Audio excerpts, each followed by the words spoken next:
Assalamualaikum dan selamat datang untuk Vanessa Noraina binti Abdullah.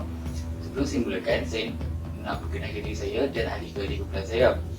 Nama saya adalah Syed Omar Akib bin Syed Nizamuddin. Ahli kumpulan pertama saya adalah Nurul Hazira binti Muhammad Zulkifli. Ahli kedua kumpulan saya Abi Rash, anak lelaki Koordination. Ahli kumpulan ketiga saya adalah Kofi Rum. Ahli keempat kumpulan saya adalah Liu Tidia.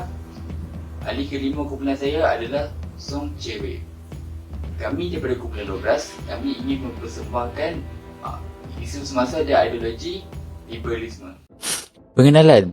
Dalam meniti arus modernisasi yang kian rancak, masyarakat zaman sekarang yang sudah melepas tentang liberalisme kerana mengejar keaimahan duniawi sehingga tidak mahu belajar dan memahami keburukan dan kebaikan liberalisme ini. Apakah itu liberalisme? Liberalisme ini ialah sifat meletakkan kebebasan individu sebagai politik tertinggi. Kita sebagai manusia fikir asal liberalisme ini seperti kita boleh melakukan apa sahaja yang kita nak fikir. Perkataan liberal pada asalnya daripada perkataan Latin yang bermaksud bebas atau bukan hamba. Perkataan liberal banyak dikaitkan dengan perkataan Inggeris liberty dan konsep kebebasan individu sebagai perkara yang paling utama menurut nilai politik. Seseorang yang menerima fahaman liberalisme dipanggil seorang liberal. Menurut Kamus Dewan DPP Kuala Lumpur 2016, perkataan liberal didefinisikan sebagai pertama, bersifat condong kepada kebebasan dan pemerintahan yang demokratik seperti menentang hak-hak keistimewaan kaum bangsawan.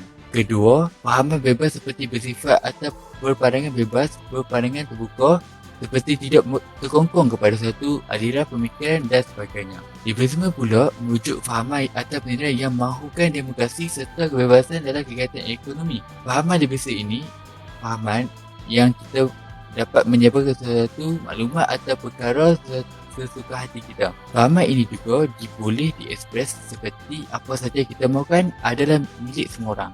Bukan untuk khusus untuk satu kelompok sahaja seperti kebebasan bercakap, freedom of speech. Memang selalu perkataan liberalisme ini selalu dianggap tidak penting dan tidak perlu belajar. Sebagai contoh, apabila kita melihat seseorang, kita akan anggap sebagai liberal apabila perkara yang di luar norma yang biasa. Memandang manusia itu warna rambut dia berbeza, lesbian, gay, bisexual dan transseksual LGBT, minum arak secara terbuka tanpa kita melihat dari sudut cara prinsip hidup manusia yang betul. Antara tokoh liberalisme barat adalah John Locke. Dia adalah bapa kepada moden liberalisme. John Locke dia senetri dan telah mempopularkan idea liberalisme daripada zaman Yunani dan Roma. John Locke telah berjaya satukan jadi sintetis dan menjadi satu idea liberalisme yang baharu. Setelah tercetusnya revolusi perindustrian pada abad ke-18, fahaman liberalisme telah muncul dan telah memberi pengaruh yang besar kepada masyarakat Eropah pada abad ke-14. Di samping itu, liberalisme juga menjadi salah satu ideologi yang utama kepada hampir seluruh negara maju di barat pada masa itu. Pemikiran liberalisme merupakan usaha tersusun dalam masyarakat barat untuk meninggalkan konsep ketuhanan dalam agama Kristian. Dalam masa yang sama, idea-idea liberalisme sama ada dalam bidang politik, budaya, ekonomi maupun sosial telah dipraktikkan oleh kebanyakan negara melalui beberapa peringkat revolusi. Pemikiran tersebut menular ke seluruh dunia termasuk para sarjana dan ahli akademik dari berbagai bidang yang menyebabkan kewujudan pejuang kebebasan individu untuk menjagati umat Islam dan masyarakat Islam di Malaysia. Fahaman liberalisme telah dianut oleh negara Inggeris sebagai negara pertama yang menganut dalam sistem politik negara disebabkan oleh tercetusnya Perang Saudara pada tahun 1642 Masehi. Disebabkan ketidakpuashati para ahli parlimen pada ketika itu terhadap kuasa putera Charles dan telah mencetuskan Perang Saudara oleh pemusatan kuasa di bawah kekuasaan Raja berlaku. Sewaktu pemerintahan Raja Charles I, iaitu anak Raja Charles lagi, penentangan secara terbuka terhadap kuasa politik raja hanya berlaku melalui revolusi Inggeris 1688 selepas zaman pemerintahan Oliver Cromwell dan Raja Charles I. Negara raja dibentuk di England disebabkan oleh sistem pemerintahan yang mengiktiraf kuasa dan peranan parlimen. Justru, negara England telah pun menjadi sebuah negara moden yang menggunakan fahaman politik liberalisme seperti demokrasi dan ianya telah menyebabkan negara lain dalam abad ke-18 mencuburi negara moden ini. Fahaman liberalisme telah membawa kerajaan Amerika untuk dipraktikkan di dalam sistem politik negara mereka setelah kejayaan negara Amerika membebaskan diri daripada cengkaman kuasa penjajahan Inggeris melalui Revolusi Amerika Syarikat pada tahun 1776 Masehi. Seterusnya, dunia turut menyaksikan Revolusi Perancis pada tahun 1789 Masihi, ekoran daripada kejayaan pembentukan kerajaan Amerika. Fahaman liberalisme di Perancis dapat dilihat daripada kejadian berlakunya penentangan terhadap pemerintahan autokratik Raja Louis XVI dan pelbagai hak dan keistimewaan negara dapat dinikmati oleh golongan bangsawan dan padri. Selain itu, rangsangan daripada golongan Enlightenment penting dalam memperjuangkan hak semula jadi manusia. Oleh yang demikian, Parlimen Perancis telah pun meluluskan pengisytiharaan hak-hak manusia dan warga negara pada tahun 1789 di mana pengisytiharaan tersebut telah meluluskan bahawa setiap individu haruslah mendapat hak yang sama berdasarkan undang-undang dan bakat seseorang, di mana ia dapat dilihat melalui fahaman liberalisme. Kebebasan bersuara, berpolitik dan berharta adalah antara hak-hak yang dinyatakan dalam pengisytiharaan tersebut. Justru, revolusi ini telah berjaya melahirkan masyarakat Eropah yang bersikap terbuka berdasarkan konsep toleransi, kebebasan, perlembagaan dan tidak lagi dikongkong oleh gereja.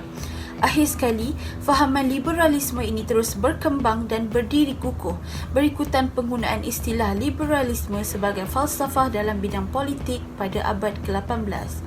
John Locke, Immanuel Kant, Adam Smith, Thomas Paine, Benjamin Constant, James Madison, Jeremy Bentham dan John Stuart Mill adalah antara beberapa orang ahli falsafah yang muncul pada waktu itu, yang bertanggungjawab dalam memperjuangkan falsafah liberalisme.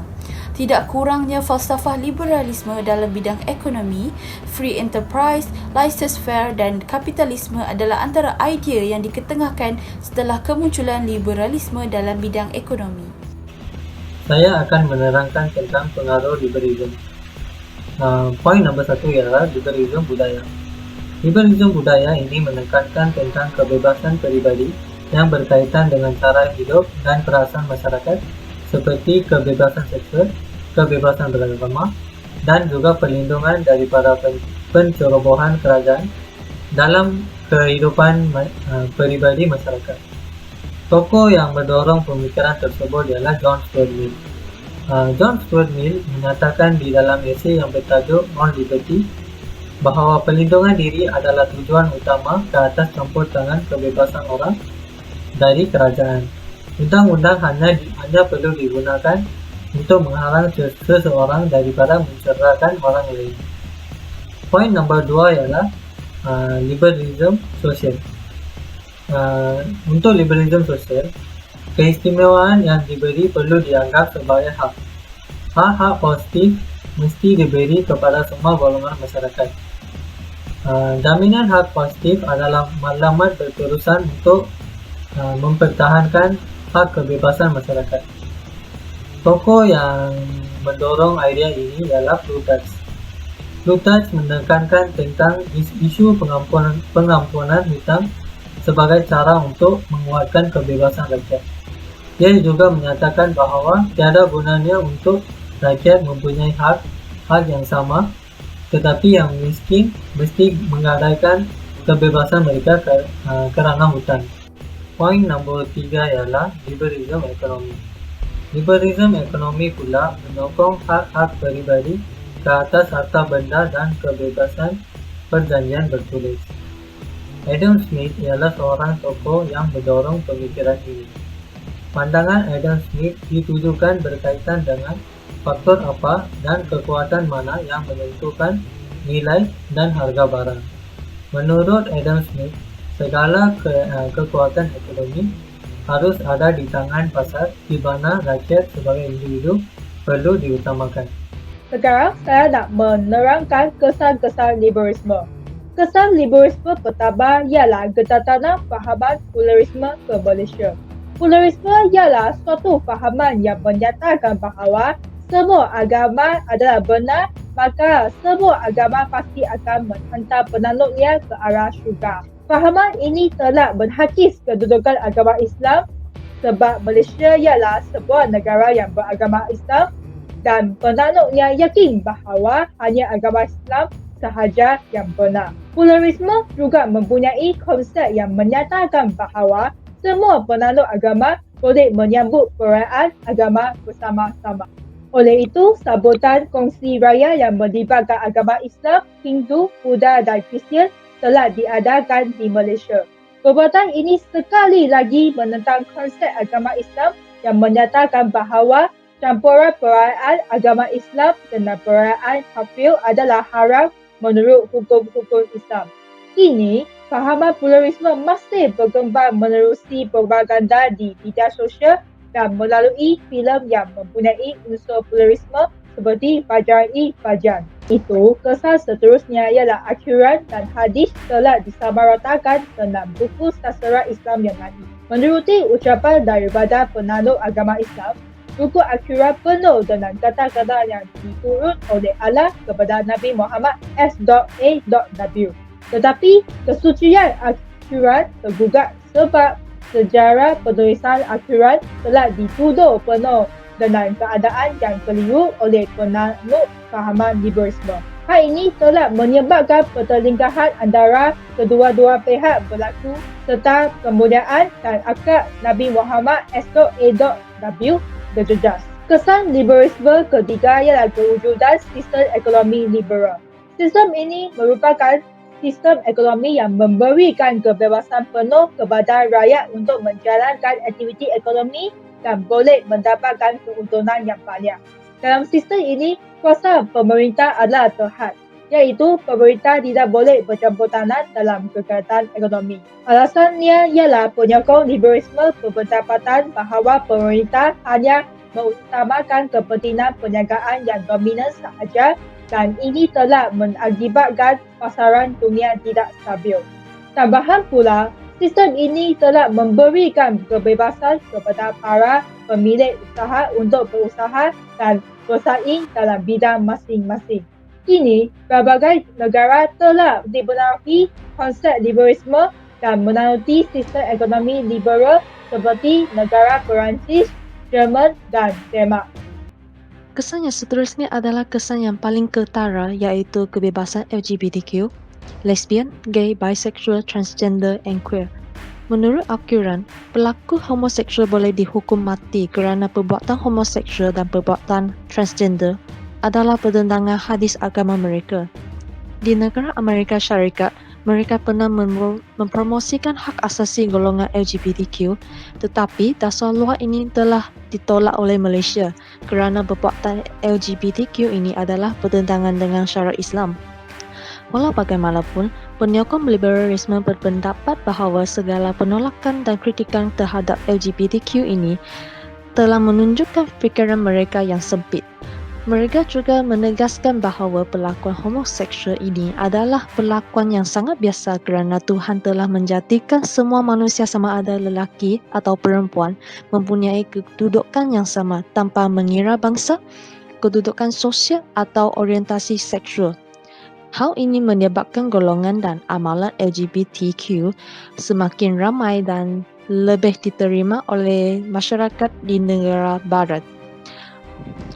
Tambahan pula, terdapat juga fahaman feminisme telah menyedarkan masyarakat-masyarakat untuk membincang tentang isu-isu wanita. Sebagai contoh, tindakan poligami telah dilarang oleh wanita yang berkahwin dengan lelaki Muslim kerana poligami ini merupakan amalan yang tidak adil terhadap wanita.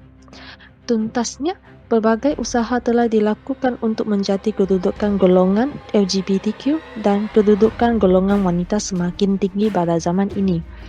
Kesimpulannya, liberalisme merupakan suatu aliran pemikiran yang memberi kebebasan individu sebagai nilai sosial, nilai ekonomi dan nilai politik yang tinggi. Dengan mempunyai pengalaman liberalisme, diharapkan Malaysia mampu menjamin hak kebebasan asasi supaya membina persatuan dan membina etika pada masa depan. Inilah semua pembentangan tentang liberalisme pada hari ini. Sekian, terima kasih.